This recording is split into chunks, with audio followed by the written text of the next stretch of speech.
So when I was little and I was still in elementary school, if we would come early, we were allowed to play at the different computers we had in our classroom. And we always had 3 different computers and they were connected by a LAN, so we could play LAN games against each other. And one game we always played was Atomic Bomberman, which we really liked, but sometimes we just played an online game, a flash game. And I think it was called Tanks, with a dot after each letter. And I always really liked that game. It was a little bit like Worms, but for me I found that a little bit more fun because it was so simplistic. So then on early access a couple of months ago I saw Shellshock live, and there were made a lot of videos by YouTubers as well. And from what I saw, it played a lot like that Flash game that I remembered from elementary school. And it was only €7, so I bought it. And I will now do a review on it. So let's start the review.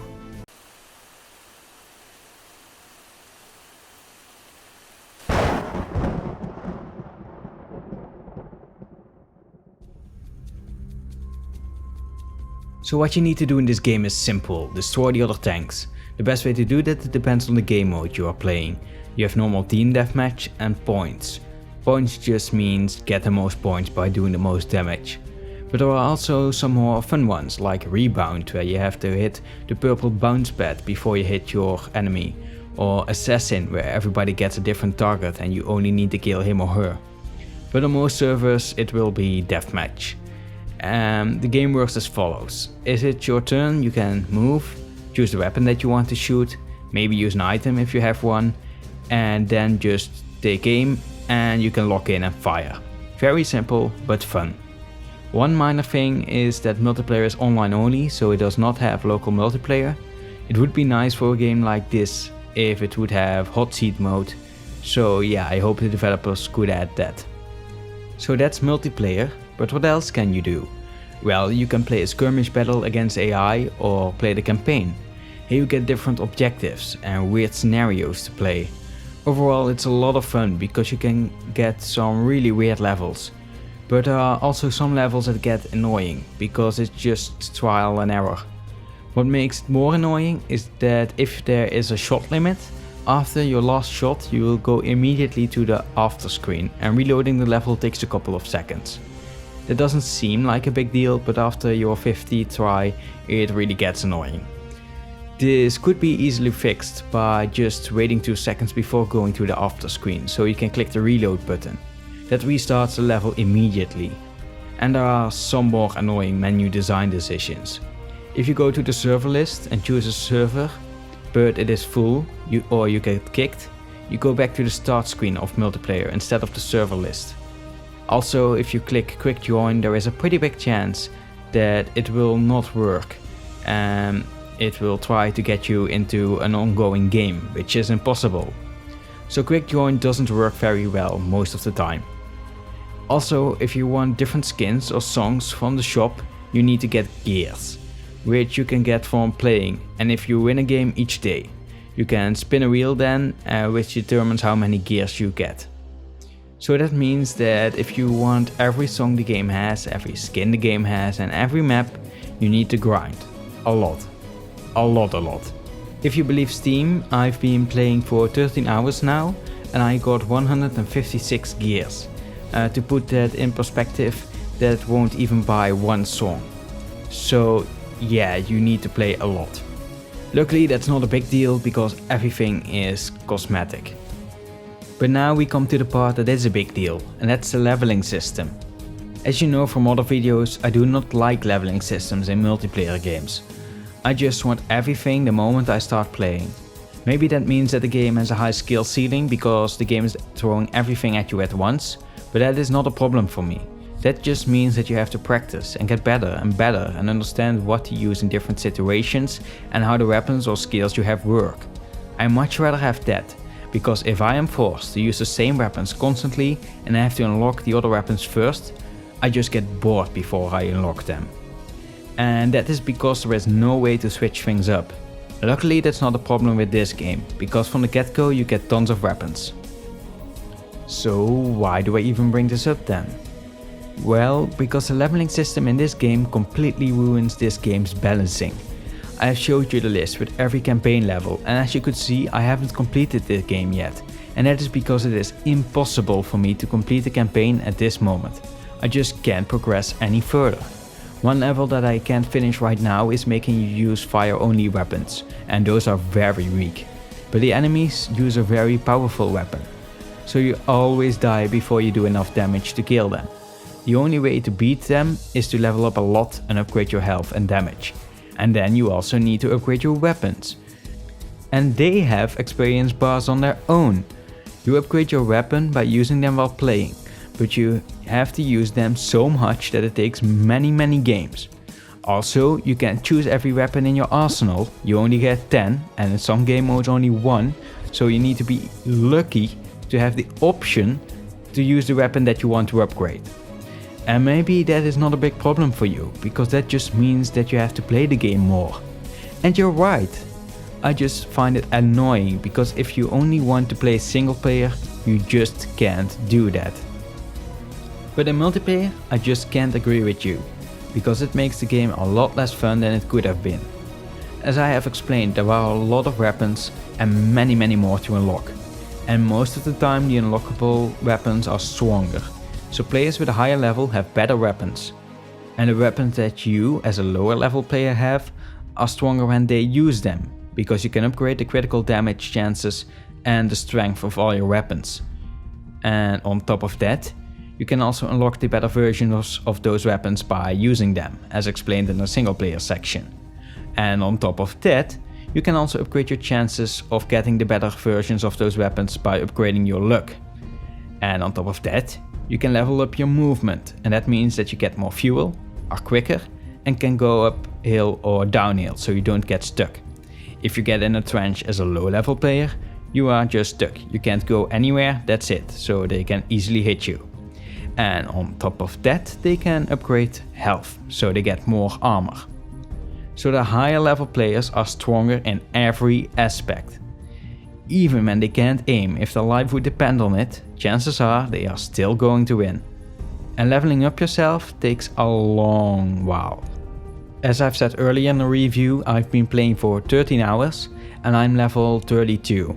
And if you look at the progress tab in the options menu, you can see that if you want to go to level 100, which is the highest level, that I ain't even at 5% of the XP that I need. Not even at 2% of the XP that I need. And I've been playing a lot of XP farms as well, so keep that in mind. But hey, isn't there a mode where everyone has the same level? Yeah, there is, but it's not a good one.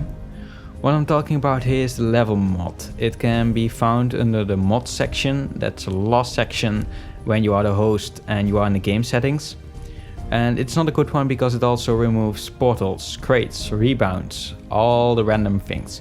And you can't really customize what you want to have in the game. And that's weird, because that should be easy to add in from the developer standpoint. And maybe that will be added in. You have to keep in mind that it is still early access. But I'm not seeing that happening very soon. What I want in a leveling system is that everybody has the same movement, has the same health, and does the same amount of damage. That is just fair. Because those crates and portals and rebounds, they didn't make the enemy any stronger. What makes your opponent stronger is that they have upgraded their tank and have a higher amount of chance to do a critical hit and have stronger weapons. So you are still at a disadvantage even while using the leveling mod. Also, as a host, you should be able to turn off all the random aspects of the game, because if you want a more even playing field, but you still have those portals and they are above the enemy each time, you just can't hit them, and that would be an advantage for your enemy, or the other way around. So yeah, that's just annoying, and that should be added to the game, a mod to just turn off all the RNG aspects. But as I said earlier, not everything, just so not portals, rebounds and crates, an option for everything, so you can just customize the game exactly how you want it. That would make it a lot better.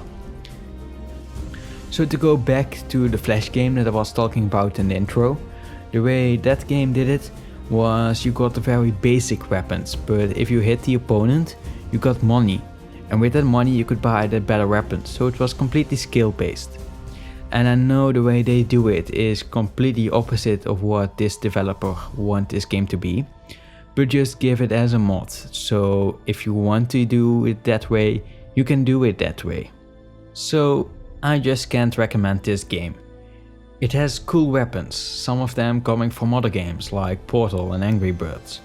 It plays well, it looks cool, but it really needs a hot seat mode and an option to remove every leveling barrier, so you can have a completely fair game. Without this, it's getting a 3.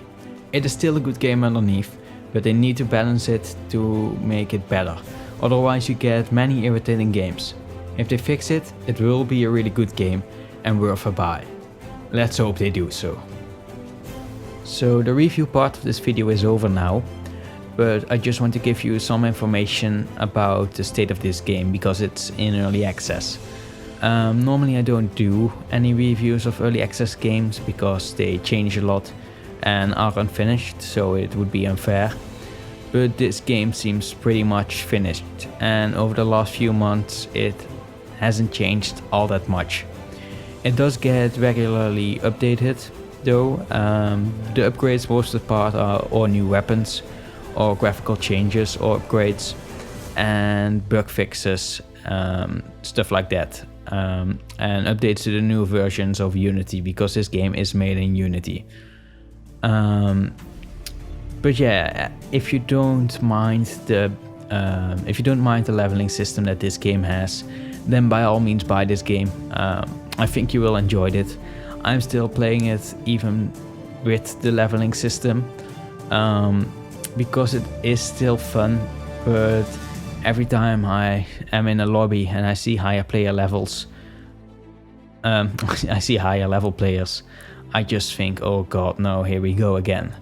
And then it's just having a bad time for like 10 minutes. I don't leave, you are allowed to leave, but I just find that stupid to do. I just want to play the game. Yeah, the chat system in the game is fine. You have team chat and normal chat, and it's really easy to change in which chat you want to speak, much simpler than most games. But yeah, I expected this game that I would give a higher score because I enjoyed it a lot. But when I was thinking about how the leveling system works and how close it is with this game and how much it changes in this game, and that it could have been a lot better, this game just ended up below average for me. You have to keep in mind, an average game, like with most sites, is a 7.5 or anything like that, is a 5. The reason why I do that is because now I have a more even scale in which I can say if I like one game more than another, because now I not only can say it's good, but sometimes good and good is different, and the score determines how different it is. And I find it stupid to go in 7.8 and 7.9 because that's so close to each other, because for me it makes a bigger difference. Yeah, this is just for me a good way to rank the games in which I liked more than the other. Yeah, it isn't like a normal scoring system. You should watch out more for what I sing around the score that I give, because that gives a better picture of my feeling about the game. But yeah, I will end the video here. I hope you enjoyed it, and see you all the next time.